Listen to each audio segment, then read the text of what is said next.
ایک عورت اپنے شوہر سے طلاق لے رہی تھی۔ اس کے 2 بچے بھی تھے۔ عورت کے وکیل نے سب کچھ تیار کر لیا تھا، صرف اس کے خامند کے دستخط باقی تھے۔ خامند نے وکیل سے التجا کی کہ مجھے پتا ہے اب اس کے بعد ساری زندگی اپنے بیوی بچوں سے دور ہو جاؤں گا۔ میری ایک التجا، میری خواہش، میری بیوی اپنے بچوں کے ساتھ کچھ گھنٹے گزارنا چاہتا ہوں۔ وہ اپنے بچوں کو لے کر کل کوٹ آ جائے، وہاں سے میں ان کو اپنے ساتھ لے جاؤں گا، اس کے بعد آ کے میں دستخط کر دوں گا۔ اس کی بیوی بچے صبح کوٹ آئے۔ اس کے شوہر نے اپنے بیوی بچوں کو گاڑی میں بٹھایا اور ساتھ لے گیا۔ چھوٹا بیٹا کہنے لگا کہ پاپا مجھے ماما کے ساتھ آگے بیٹھنا ہے۔ بیٹی کہنے لگی کہ ماما مجھے بیٹھنا ہے۔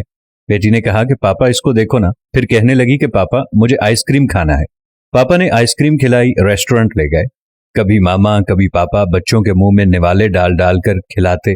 باپ اپنے رومال سے بیٹے بیٹی کا منہ صاف کرتا اور بچوں کو پانی پلاتا، ان سے پیار کرتا۔ بچے کہتے کہ یہ نہیں کھانا وہ کھانا ہے، پھر وہ لوگ پارک چلے گئے۔ بچے کھیلتے کھیلتے کبھی پاپا سے گلے لگتے کبھی ماما سے۔ ان کا باپ اپنے بیٹے اور بیٹی کو گود میں اٹھاتا اور پیار کرتا اور ان کی فرمائشیں پوری کرتا۔ بیٹی کہنے لگی پاپا ہمیں اپنے گھر جانا ہے، نانی اماں کے گھر نہیں جانا، آپ ہمیں اپنے گھر لے جائیں نا۔ بچے ضد کرنے لگے۔ باپ نے کہا ٹھیک ہے بیٹا لے جاؤں گا۔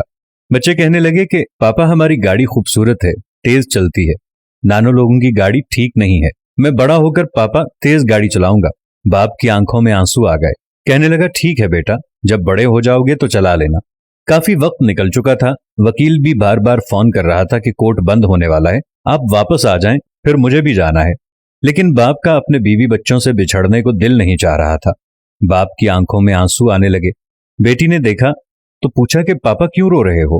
باپ کہنے لگا کہ رو نہیں رہا، آنکھوں میں کچھ چلا گیا تھا۔ واپسی پر سفر بہت تیزی سے ختم ہو رہا تھا، نہ چاہتے ہوئے بھی وہ کورٹ پہنچ گئے۔ جب گاڑی کھڑی کی تو بچے رونے لگے کہ ہم نے پاپا کے پاس جانا ہے۔ باپ نے بیٹے کو گود میں اٹھایا اور بیوی اور بیٹی اس کے پیچھے پیچھے چلنے لگے۔ اس کی بیوی نے اپنے بچوں کا پیار دیکھا اور اسے احساس ہوا کہ میرے بچے اپنے باپ سے کتنی محبت کرتے ہیں۔ بچوں نے کہا کہ یہ ہم کہاں جا رہے ہیں، یہ ہمارا گھر تو نہیں ہے، ہمیں اپنے گھر جانا ہے۔ باپ کہنے لگا کہ بیٹا ابھی چلتے ہیں، تھوڑا کام ہے۔ وکیل کے کمرے میں پہنچتے ہی وکیل نے کاغذات پر دستخط کرنے کو کہا، جس پر بیوی نے وکیل سے کہا کہ مجھے اپنے شوہر سے طلاق نہیں چاہیے، میں اپنا کیس واپس لیتی ہوں۔ جس پر شوہر اور بیوی خوب روئے۔ عورت کو پتا تھا کہ وہ اپنی ضد کی خاطر اپنے بچوں کی زندگی تباہ کر رہی ہے۔ ناظرین، اگر ہم تھوڑا سا اپنی انا ضد کو ایک طرف رکھ دیں اور کسی دوسرے کی بجائے اپنے معاملات خود حل کر لیں تو بہت سی غلط فہمیاں دور ہو جائیں گی اور بہت سے رشتے ٹوٹنے سے بچ جائیں گے۔ مرد کی انا اور عورت کی ضد بہت سی چیزوں کو ختم کر دیتی ہے، جن میں سے ایک محبت ہے۔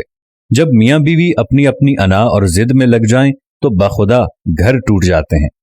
تمام بہن بھائیوں سے درخواست ہے کہ اپنے گھروں کو ٹوٹنے سے بچا لیں۔ میاں بیوی میں انا اور ضد نام کی کوئی چیز نہیں ہونی چاہیے۔ یہ بات دل کے کسی کونے میں دفن کر دیں کہ ناراض وہ ہے تو میں اسے کیوں مناؤں۔ ایک بار نہیں، بار بار منانے میں پہل کریں۔ حدیث مبارکہ ہے، اگر جھک جانے میں عزت کم ہو تو قیامت کو مجھ سے لے لینا۔